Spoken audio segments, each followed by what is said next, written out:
Welcome to today's fireside chat with Jesse Johnson. I'm joined today by the Honor Capital team, Amber Benavides, Chief Credit Officer and Partner, Jay Houston, Co-Founder and President, and Brian Slipka, Co-Founder and CEO. Thank you, Honor Capital team, for joining me today. Thanks for having me. Thanks. Absolutely. So, Brian, I want to start off with you, if you don't mind. Do you mind taking a couple minutes just to kind of introduce Honor Capital to the marketplace for me? Yeah, well, Honor Capital is really a compilation of a few of us, the three of us that are here today, but also eventually a few others that we're adding to the team that really, I guess, over the course of the last 15, 20 years that many of us have been in the industry of equipment finance and leasing, started to notice a trend and a need for, a more private, more flexible form of finance. As the industry has evolved and developed, certainly over the last few years, with rates being so cheap and bank money being so cheap, we started to see a need in the marketplace for an alternative form of finance, specialty finance, that was provided the degree of flexibility. What was really happening in the marketplace is while bank money is cheap, a lot of the terms and conditions are rigid, and so we just understood the void in the marketplace that our clients were asking for, that we believe we can service and deliver. And then on a personal note,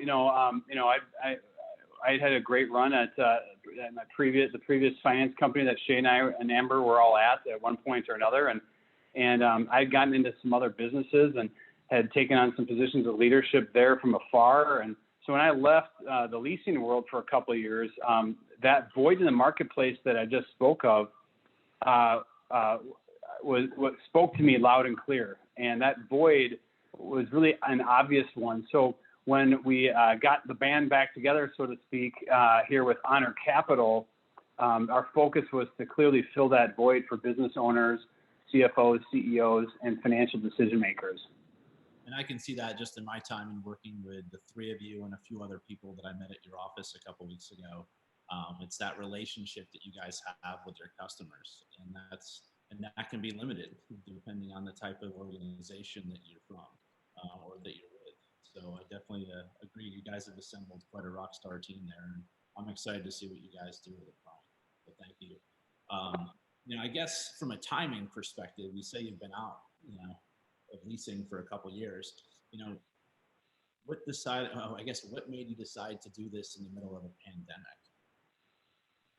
That's a great question, and I think for us, Shay and I had lived through the recession and had actually thrived as an alternative form of finance and specialty finance, and so we really didn't feel like the pandemic impaired us at all. In fact, we felt like now was the time more than ever, because there's going to be basically a flight to quality of relationship. That happens all the time, and whenever there's strife, what do people turn to? They turn to those they can trust. They turn to people that they, in relationships that they value. And so we felt like the pandemic, if anything, strengthened our case to launch Honor Capital. I mean, I'd add to that, Jesse. I think right now is actually, I would argue, a perfect time to do it, because, I can't think of, in all my years, 25 years in IT and finance, I can't think of a year, more so than 2020, that had more uncertainty, right? That had more risk, inherent risk in the market. And what we're providing our clients is a way to diversify their capital in a very relationship-driven process. We talk about covenant-based relationships. We're successful when they're successful.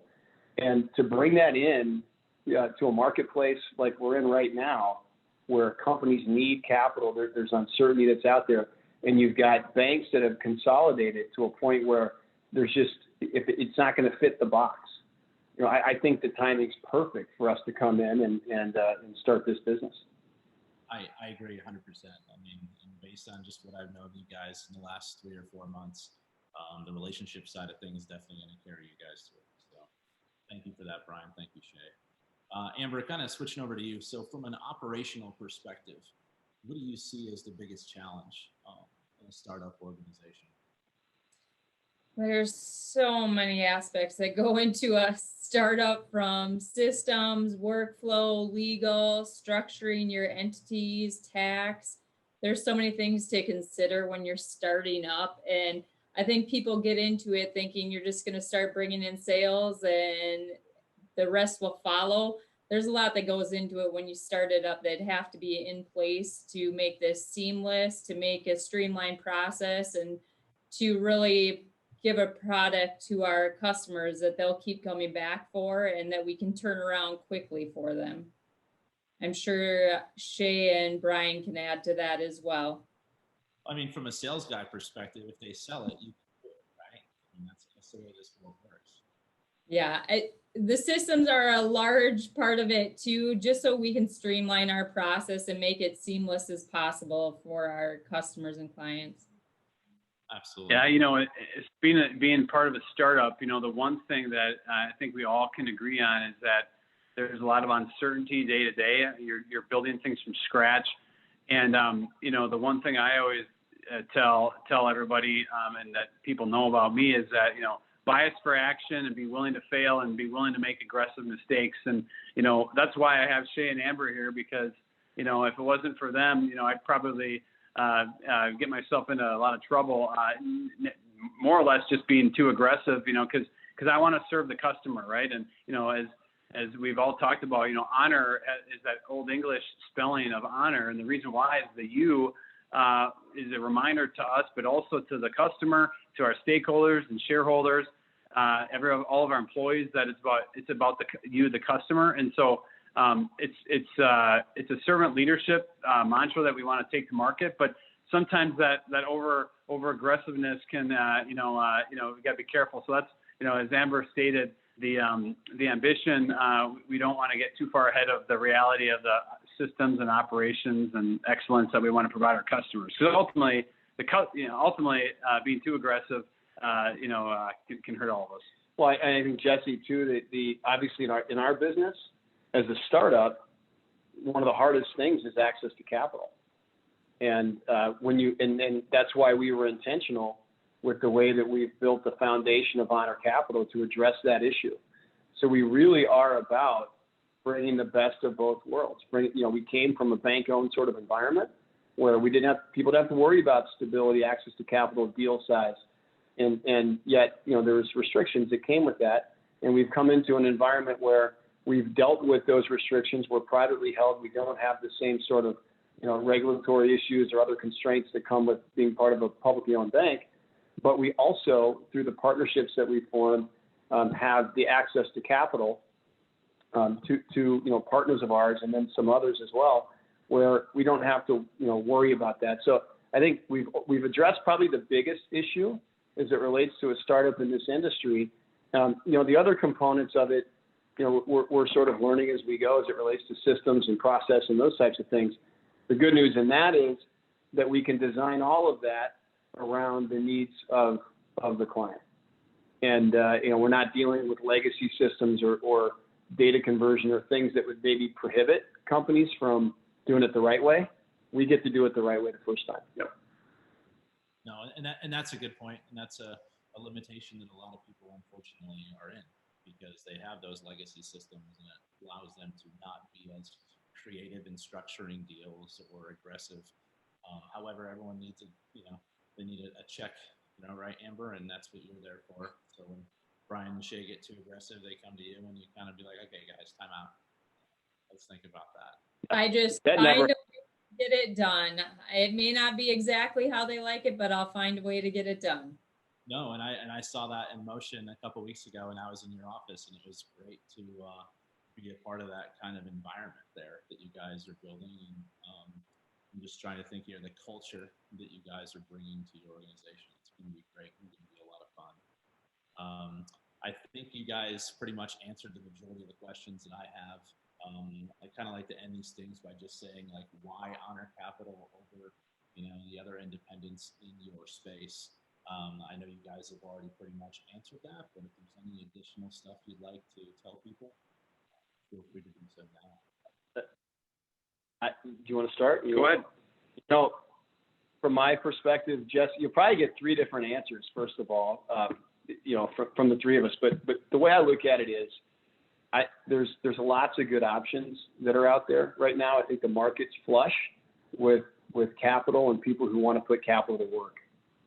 When I make decisions on who I want to partner with, the people that I work with and the culture and the purpose behind, that particular business or that individual, what drives them, what motivates them, is a big influencer for me in terms of who I choose to work with. And, we've kind of shared with you the reason for the name of the company. We've shared with you, the servant-based culture, servant leadership that we look to employ here at Honor.